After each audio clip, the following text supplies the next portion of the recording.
Welcome to Magical Aspirations, a podcast for magical people, where we aspire to gather all of the knowledge that magic has to offer. A place to illuminate and demystify all things magical. We are your magical co-hosts. I am Annalisa. Reverend Raven here. Adriana.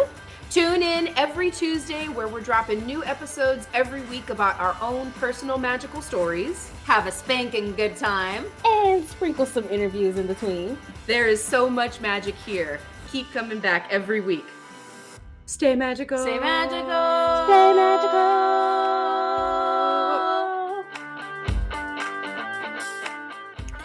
Hello, beautiful people. Welcome back to Magical Aspirations. It's Adriana here, and I feel like I always say this, but we have a really juicy topic today. Reverend Raven and Annalisa, we are all diving into the deities today. Deity. To deity or not deity? Yes, that is the question. I am extremely excited about this because it is such a huge thing to try to talk about in one freaking episode, for one. But two, I think it's interesting because I think we all come from different approaches to how we've worked or may have not worked with different deities. And also how we interpret our work with deities. So I'm really excited to hear just what comes up. And we all pull some cards naturally. So we're going to also dive into what our divination had to say about our work with deities and deities.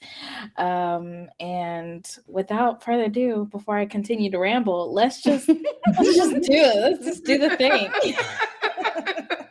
Yeah. It's probably going to be a rambly one. So everybody just ramble on down the road with us as we talk about who knows what's going to come up tonight. Yeah. How are y'all doing today?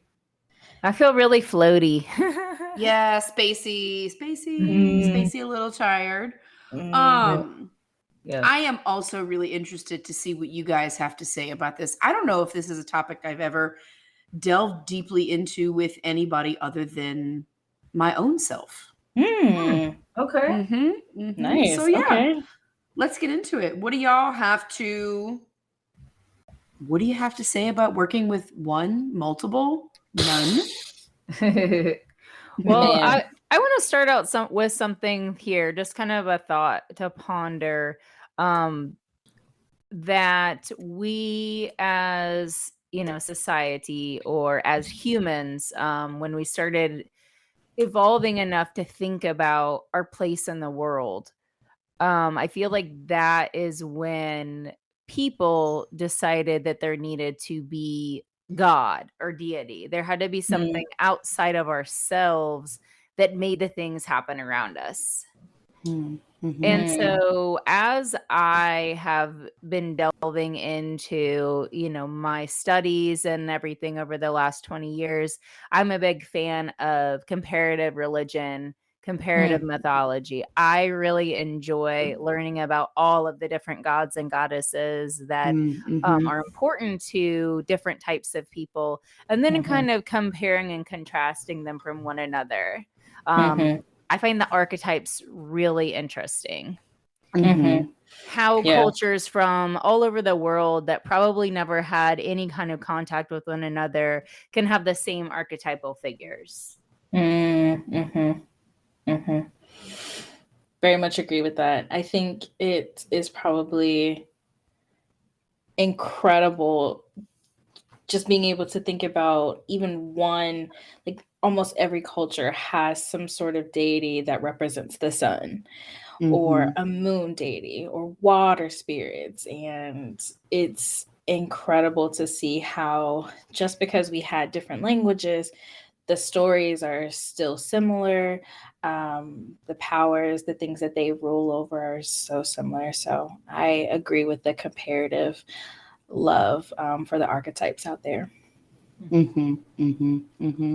can you not? It's just so to be a broken record, it's just so fascinating that through no matter what part of the world you're in, there's a creation myth that normally starts with some sort of, god or goddess. And that was, I can remember, y'all have heard me talk about it quite a bit, going to Catholic school and like being deep in the faith, not super deep in the faith, but enough that it was like everyday life.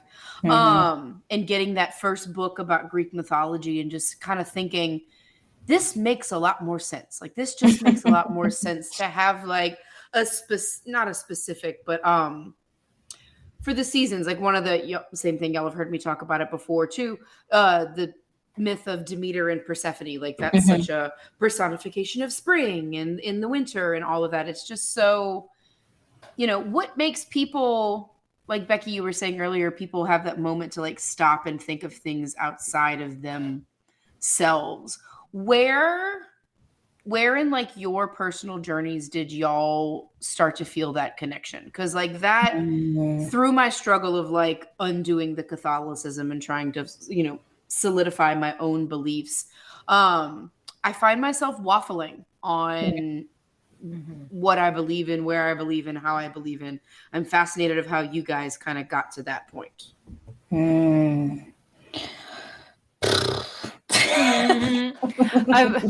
I'll kind of give a synopsis here, and that'll give Adriana some time to think about her response there. So I was, like you said, Annalisa, really interested in learning about Greek mythology, and I was really drawn very heavily to Celtic mythology because a lot of my family is from Scotland, Ireland, places like that.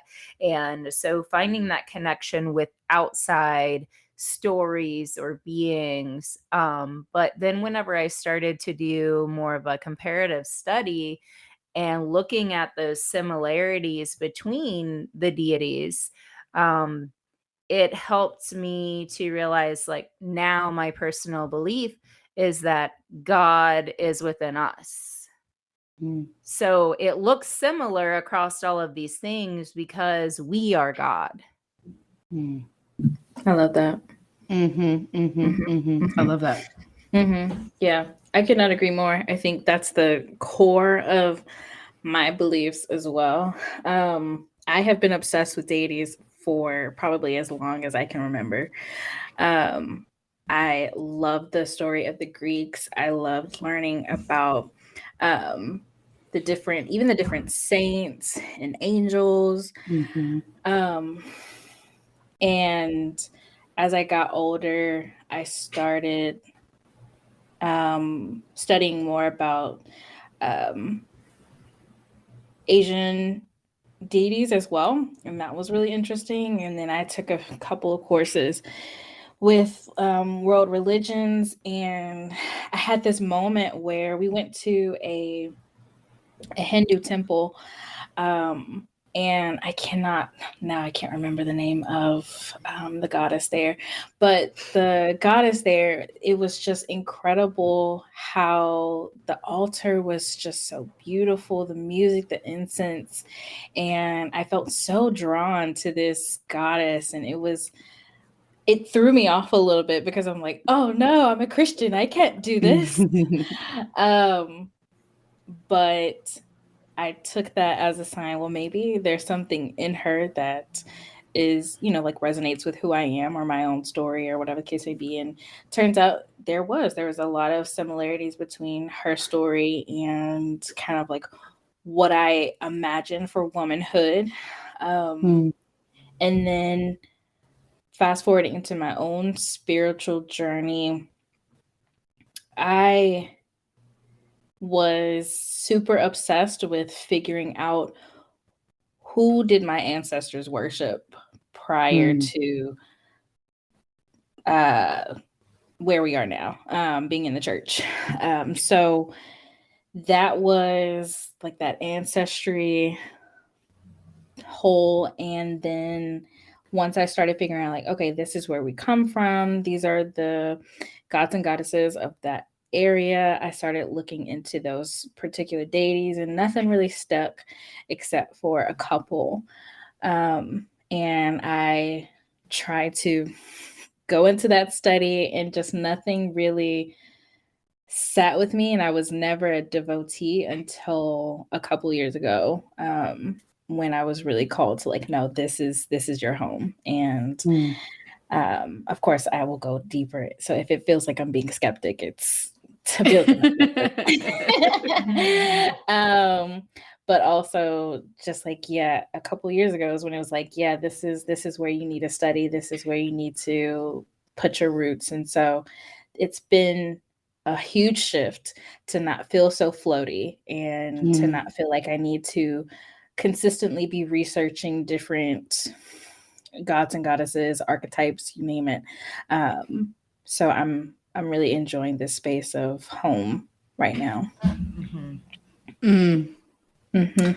I think that I long for that quite a bit, because I do feel a weird sense of alienation, because like the Catholicism is so obvious and evident, it's about God and it's about Jesus and like that whole thing. And so like there does feel like some sort of void for not having, I don't know, something specific. And I guess I'm feeling more like, Becky was saying, that realizing that, you are the power, we are the source, all of that. So that is starting to form itself. But what is it, and you guys don't have to specify if y'all don't want to, how do you feel a pull to like a certain deity that's like asking to work with you, or that are you asking to work with it or them? Oh, I have a story to share. Yes. Okay. Yes. So back in 2018, I was really tapping into that whole mediumship work. I was also trying to understand if there were any deities that rule over mediumship. And of course, that naturally led me down to the death deities. Obviously. And so for a little while, I was super interested in Santa Muerte. And it was just really incredible to learn a lot about Santa Muerte, her story, the people, and how Americanized her story has become, and also understanding that there are things that I won't know about Santa Muerte because I am not fluent in the language of her people. So I tried to actually like set up an actual altar for Santa Muerte. Like I did my research about the colors, the elements, and I also asked a couple devotees, like, I want to do this thing. Do you have any advice? And they gave me advice and all of this. And I was being drawn to readers who were also Santa Muerte devotees. And so I was like, okay, this must be a go for me. This is super exciting because this is like the first deity that I'm about to set up an altar for. Girl, I set that altar up on a Sunday. That shit was down by the next week. Wow. Because it had it was just like chaos after chaos after chaos after chaos happening, not only within myself, but within my home. And I was like, this is not okay. This is not okay. And it floored me a little bit because I thought I had gotten all these signs to actually work with her, learn more about her, and possibly become a devotee. But no, that wasn't the case at all. I was just supposed to learn, to respect, and to move on and maybe take some wisdom from just their story and what they come to do, and being able to recognize their energy. But I wouldn't have learned that had I not set that altar up and fucked some shit up. Take that as you might feel called to a particular deity, and that's okay. Go for it. If some shit breaks, okay. It's okay. Most of the time you're doing it out of a sign of respect, so you won't, hopefully nothing extremely terrible will happen to you. So but even now, like once I took that altar down, and I also got some advice on just like, how do I need to cleanse, or if there's any, like any way that I need to apologize, or whatever the case may be. But yeah, ever since then, I have just not felt that pull to work with her. But I will say that that level of commitment that I had just practiced was the foundation to what set up my now practice with my spirits now. So it was very monumental in my own journey to initiation as well. So it served a purpose. It just didn't serve the purpose that I thought it was going to serve.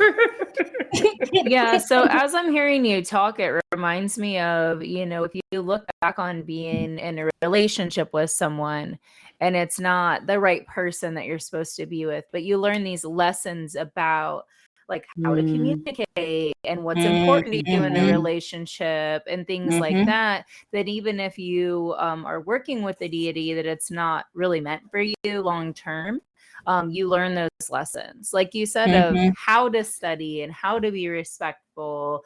You're seeing the signs of her, out in the universe, learning more about her devotees, things like that. They're all important lessons that you learn. And it's like learning how to study. Like when you're in school and you take those like pre-SAT tests and all of that shit, it's like you're learning how to study.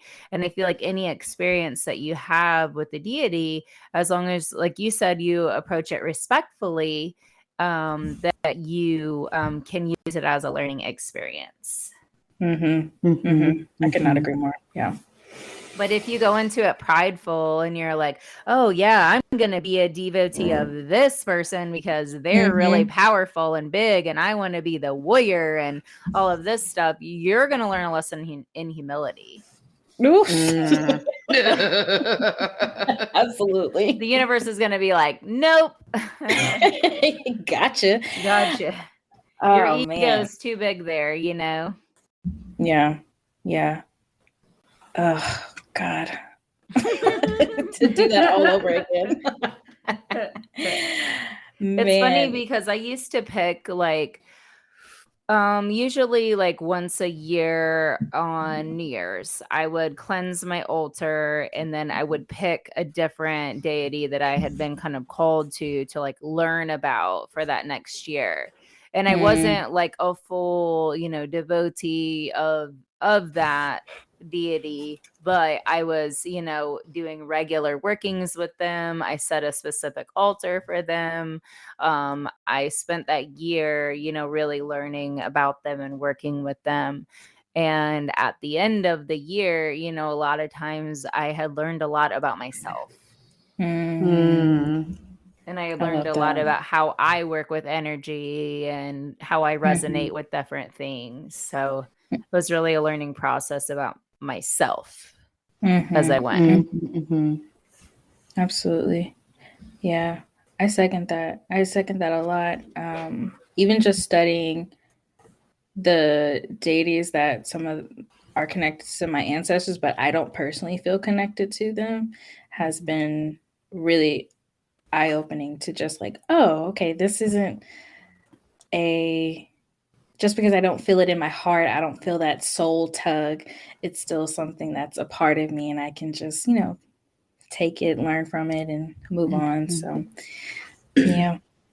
Well, and learn, it's stuff like that. From that aspect, I find it shines so much light on the things that were important to them, right? Like when you look at, we've talked about the comparative mythology. So like what's coming to mind is thinking about like the Hawaiian people. Like, okay, so I know it's a silly comparison, but I was with my godchildren yesterday. We were watching Moana.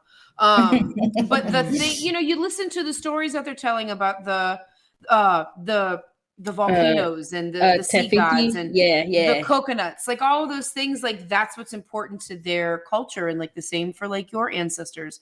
Like I'm trying to think of like my own, and naturally I'm drawing a total blank on any names.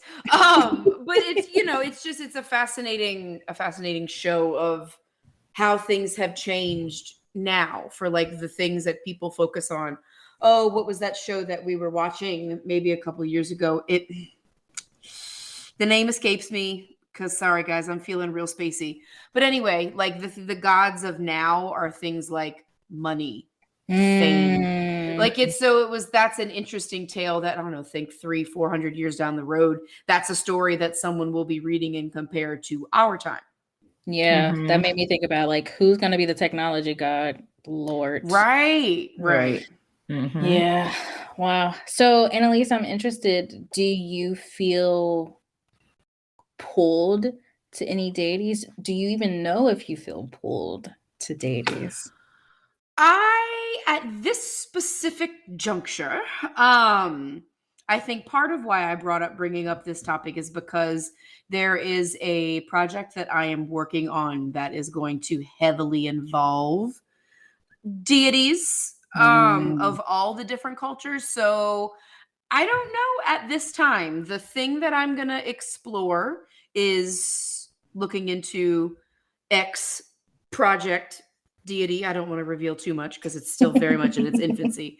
But okay, so we talked about the cards that we pulled, my cards, be clear on your wishes, put up strong boundaries. I would imagine those are the first things that y'all would tell for someone possibly beginning a journey, right? Like, so be clear on what I want. I want help with X project or, whatever lesson that I'm to learn. And to put up strong boundaries about that, about not, like how, hold on, there's a question forming. It's taking its time. How do you put up said strong boundaries in such a situation? Like, are you trying to not be tricked? Are you trying to just make sure you're working with a specific thing? Like can y'all pull the question that I'm trying to ask out of that? Because my words are failing me. Yeah, I think you did a good job. Oh, thanks. Yeah.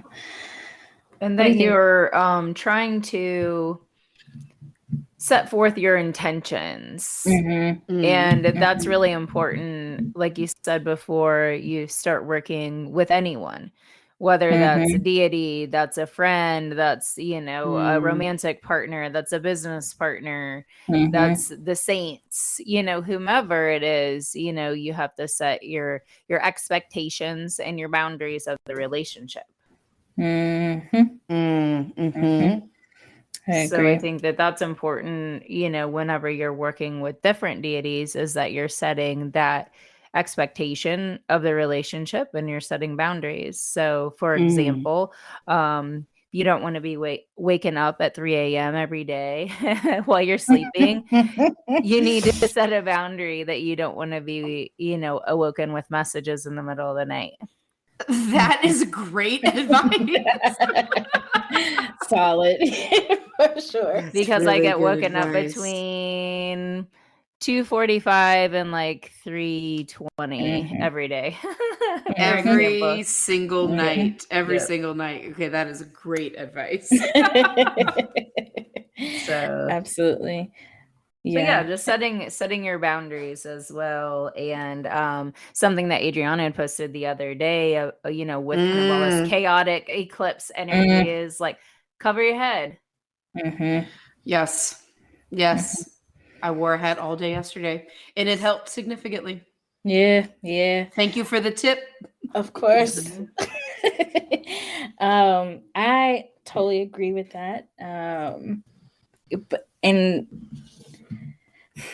trying to see where I'm trying to go with this. I think that it's natural for people who are coming from a heavy religious space and shifting into deity work to feel as if that they have to consistently be submissive and be just whatever you say and all those things that come with the religious trauma around authority and power.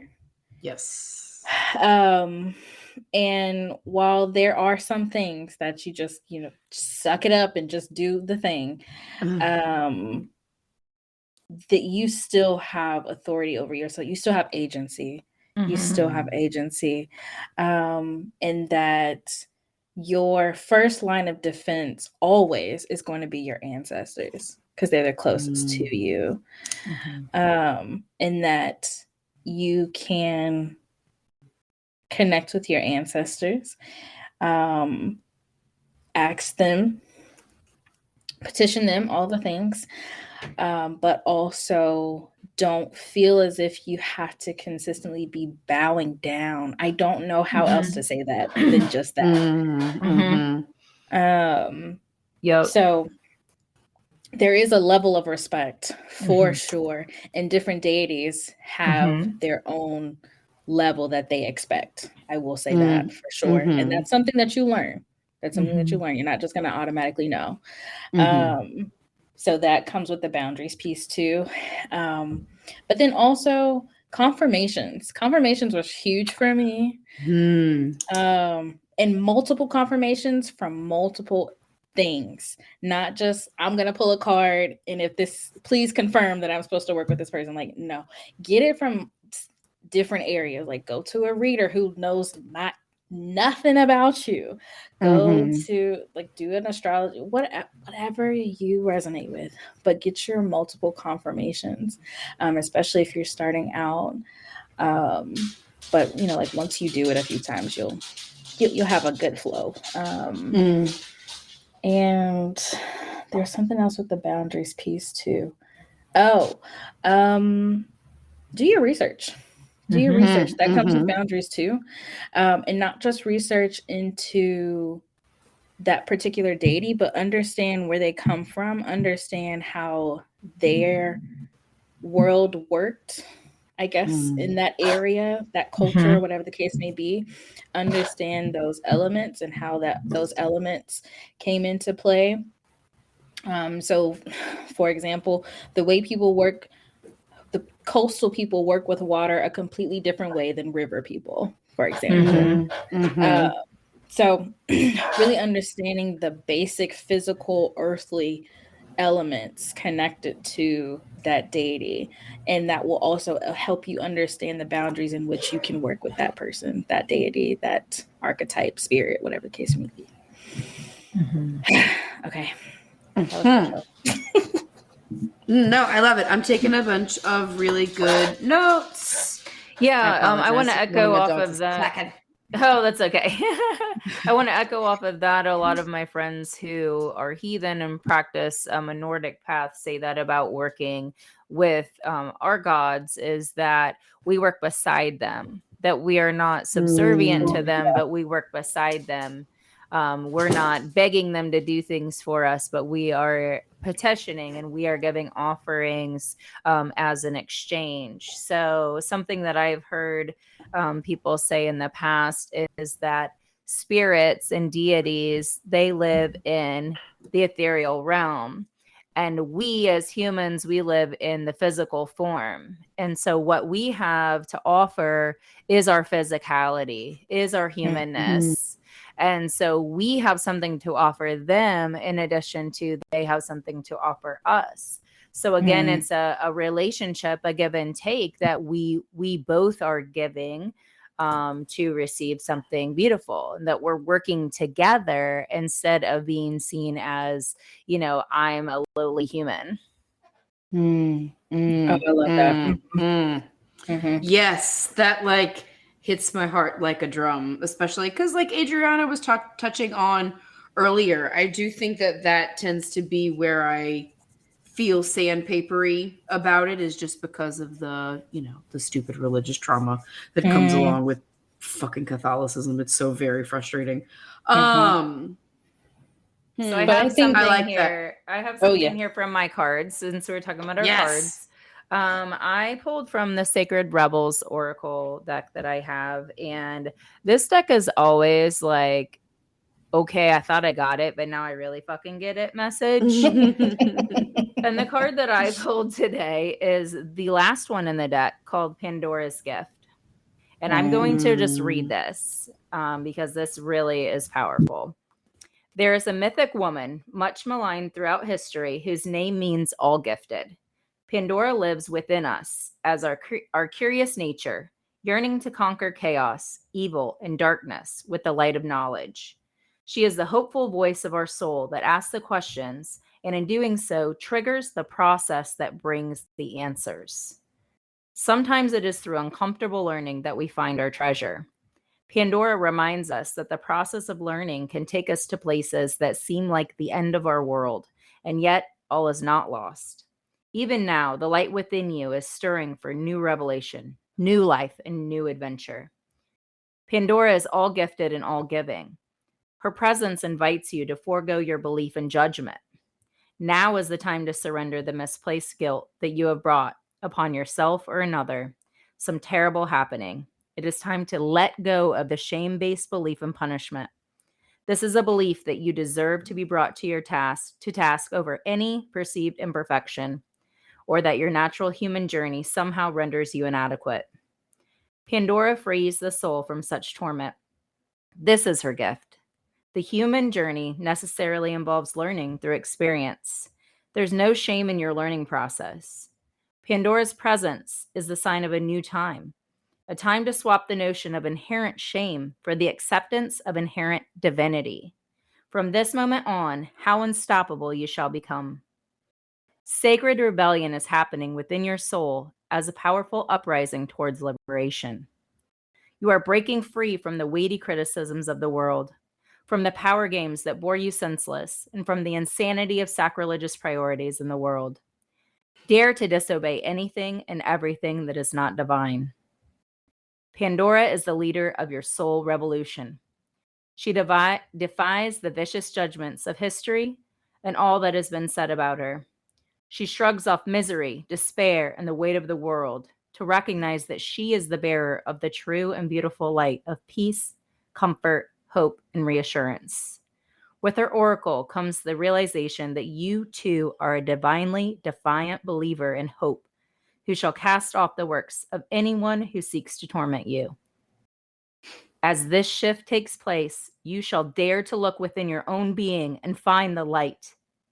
You are being put on divine notice from the sacred feminine that there is a talent and ability within you that needs to be acknowledged. There is a worthy seed of something beautiful and necessary within you. If you choose to develop and express this seed, step by step, it will become an extraordinary light in your life and in the world. So poke your tongue out at the naysayers and turn your attention to the bright hope within. You were born to strut your soul stuff. Well, shit. Well, shit. Exactly. Well, okay then. Yeah, that was a direct message. Magic is real. Mic drop. Wow. Yeah. Magic mic drop. Thank you for that. Wow. I'm a little speechless after that. I wasn't expecting. Yep. And then the other card that I pulled that was the bottom of the deck was the big, bold vision. It's about that new earth that we talked about a few months ago, about creating the reality of the new earth. Interesting. So it is. And like you never think of I'm kind of just having this thought about when you go back and you look at mythology, Pandora's not really, she's just a myth. She's a tale. She's not a deity. But and the things that are in her box, you know, the way that the story is told, that she like released chaos and all this bad stuff into the world, right? Not beautiful divinity, you know. It's all how you look at it. Retelling the stories, eh? Interesting. Time to rewrite her story. Yup. Yeah. I'm giggling. More will be revealed. Listeners, you will find out later. Not now. But anyway, this is giving me a lot of food for thought. Y'all have got my little brain cogs a turning. Well, that's what we're here to do. I know, this is literally my favorite part of this podcast, is that all of these conversations are very much for my own knowledge and gain. What else? Do y'all have anything else that y'all were? Adriana, didn't you say you pulled some cards? I did. I asked my Afro Avatar tarot deck. My beloved baby. What did we need to cover today? And I pulled out the Seven of Swords. And I didn't pull it out. It flew out. Pulled out the Seven of Swords. And the two things that came to mind were trickster spirits and confusion about who to work with. And I think with the trickster spirits, which we touched on a little bit earlier, was just the confirmations, the research piece, and boundaries and setting your intentions. They're real. Trickster spirit is real, and it's not the end of the world if you encounter a trickster spirit. That's just something you have to continue to remind yourself that you have power. You have power. That's one of those lessons. And to call in your defense team, call in your army to help you dispel that ish out of there. And then the piece about confusion about who to work with. So this reminded me of just feeling the energy of different deities and seeing, like, trying some intuitive exercises as well. And how sometimes people have like too many decisions to make, and you're like, how do I even choose? And sometimes I will just advise folks to dig into your ancestry for one, because we all have some kind of connections to something. But then also maybe even before then, I don't know, maybe not. But I was going to say, maybe you aren't supposed to be devoted to a deity, and that is completely okay. Yes. That's a hot take. I love that. I think some of my favorite spiritual teachers, not favorite, but yeah, anyway, are not devotees, at least publicly. They have explained that they are not devotees, and they are also some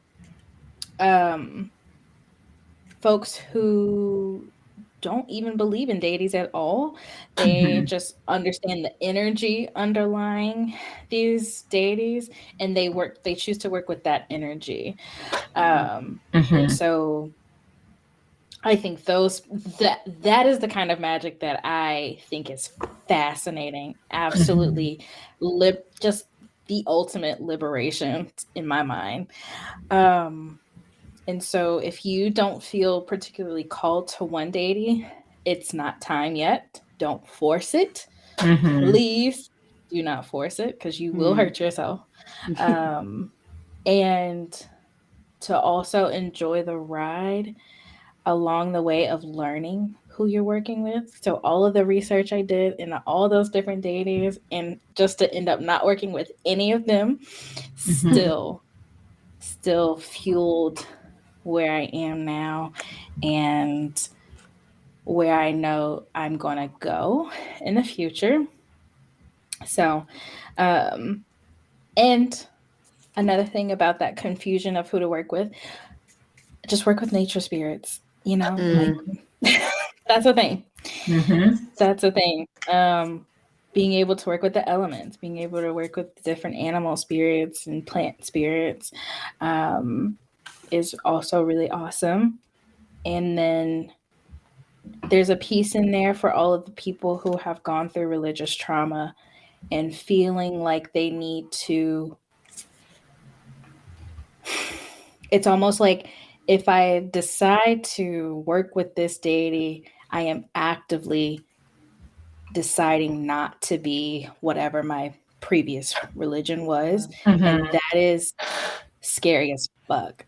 That is hard. It's heavy. It comes with its own grief. It comes with its own set of, well, actually, what do I believe? Can I can both things exist at the same time? And that's your own journey that you're going to have to walk.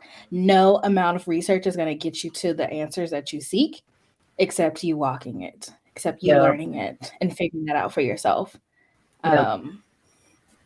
Because for a while I was like, of course I can be a Christian witch. Duh. Yeah. Now, no, that is not the case. Not the case at all. But I had to figure that out for myself. So to all you religious trauma babies, we see you, we love you, we're holding you. And it gets better. It really does get better. And if you don't want to work with a deity, if you just say, I don't even want to have a god or use the G word or whatever, that's perfectly fine too. You don't have to do that in order to have a spiritual practice. It's not a requirement. You can do whatever the fuck you want. Well, and I appreciate that so much, because for so many different reasons of what both of y'all just said, like, there's the stupid expectation of that, like, you are not magic, you're not a magical practitioner, you're not a witch, you're not any of these things if you don't hit all of these bullet points. And like Adriana, what you were saying, like it is hard. It is hard to unlearn what that vision was like. It's hard to unlearn that, and we'll just leave that there. But like moving on to like even different parts of it, like one of the people that even in the Catholic faith, like Mother Mary, like that is someone who it's easy to find solace in that, because she's just a loving, caring mother figure, right? But like even now, you know, in times of duress, the Hail Mary will still, just out of habit, will still be one of the things. And like I'll get like halfway through it and I'm like, I don't know if I like any of these words, but like I still appreciate working with her. And so like it's a hard thing to unravel, but then like also relearn the good habits about it. And it's nice to feel like permission is given that like my witchcraft is incomplete just because I'm not a devotee of some deity, right? Like it's nice to be given permission for that, because what if that is my path, where you know you're on the Insta and the Facebook and the whatever, like, and it's all, I'm super grateful or happy for people that they find that path, but I don't know, like some part of it feels forced. Yeah, exactly that. If you don't do anything else in this life, you better master your damn self. Yep. Truth. And this goes back to what we said 45 minutes ago, that you are God, that you are the God, you know. Exactly. So you are your own master, and you're the master of your habits, and you're the master of your thoughts, you're the master of your actions, and that includes your spiritual practice as well, you know. So also, if you want to work with Mother Mary, you could come up with a whole different way that you've never seen anybody else work with Mother Mary. Right. If you like saying certain words to speak with her, or light a candle, or whatever it is, you can make up your own practice to connect with her. And I have tried that. I have tried to write my own version, and it's still not right yet, but like that is that is another hot take that I feel like people don't like, especially for the people with religious trauma and trying to work with deity, just rewrite the prayers. Like if that's what, because I will say that little serenity prayer, holy crap, that gets me through some mess quite a few days of the week. Like, absolutely. Yeah, that's a good one. Whoever wrote that, I don't know who wrote that one, but whoever wrote that, they knew what the fuck they were talking about. They were tapped in. Correct. Tapped in. And I need to go back and listen to it, but y'all have heard me talk about Psychic Teachers, one of my favorite podcasts and kind of what started most of this whole journey. Deb has her own version of the Serenity Prayer, and maybe I'll just email her, because she's actually very responsive on the emails. And it basically comes down to, if you know the Serenity Prayer. Now I'm drawing a blank. God grant me the serenity to accept the things I cannot change, the courage to change the things I can, the wisdom to know the difference. She words it differently, that basically in the end, the ending statement is, and the wisdom to know that thing is me. Like, and so like that goes right back to what y'all are saying about like you holding all of the power. And that's what deity is, I think, for me. Yeah. At least right now. I'd be super interested to see an altar of you, like you putting an altar up for yourself. Well, so you can ask Becky because she's seen it. That's what my little witchy magic closet is. And I went through a whole revamping of it today. Actually, I cleaned some things off, changed some things, added some things. But yeah, how on time. Right, isn't it? So, and I think that's why I'm so tired. I even allowed myself to take a tiny little nap today because I like, whoo. Yeah, that'll do it. That'll do it. Yup. And it is a perfect representation of all of the things that are me. I have quite a few of those through my house, actually, because my desk is one for sure. Yeah, same. Oh, I love that. Yeah. I feel like whenever I was first practicing, the things that called to me were the things that I already was interested in. Like if a deity symbol was a pig, I love pigs. So I was like drawn to like, why do I want to learn about her? Well, she likes pigs. She must be cool. That checks out. Right, exactly. So then, just kind of finding those similarities and things that I already was kind of interested in, it like triggered a thought in my mind to like learn more about them. But then as I've been, on my path now longer, 20 years now, it's like I'm shifting to like, oh, there's this part that I didn't know was like me. Like I didn't, I didn't think I liked this. And now I need to know like why. I learned like why didn't I like this? I'm finding like shadow and trauma parts about myself by learning about different deities. That is wild. And that is because as right in the beginning of this episode, I wrote myself a little note that deity is just the facet of source needed to teach the lesson at that time. And that, boom. That, I like that. I like that. Yeah, that definitely checks out. Oh, okay. Yeah, that's probably why I was drawn to something weird thing. Now that I'm thinking about it, because I was really trying at that time in life, I was trying to figure out if I believed in baneful magic and if I was a like you gonna get this shit back kind of reversals, all of that. I was really trying to work through that, and she is very much like stop fucking with my people. And so that checks out. Cool. Love a full circle moment. Right? How fascinating. I love this life. Love it. I know, right? We are the magic. Power. We are the magic. Yes. All right, ladies. I've got a full page of notes here. And I think my little brain is about cooked. Yeah, that feels good. Me too. Thank you so much to the ancestors and the deities that are working with us and that were present. Thank you, Reverend Raven. Thank you, Annalisa. Thank you, Adriana, for being here. Have a good one. Stay magical, y'all. Stay magical.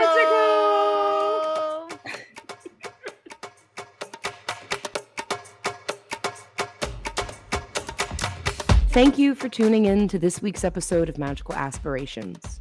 Be sure to like and follow us on Facebook and Instagram at Magical Aspirations to keep up with the latest and the greatest from Annalisa, Adriana, and Reverend Raven, and to join in on the Magical Aspirations conversations.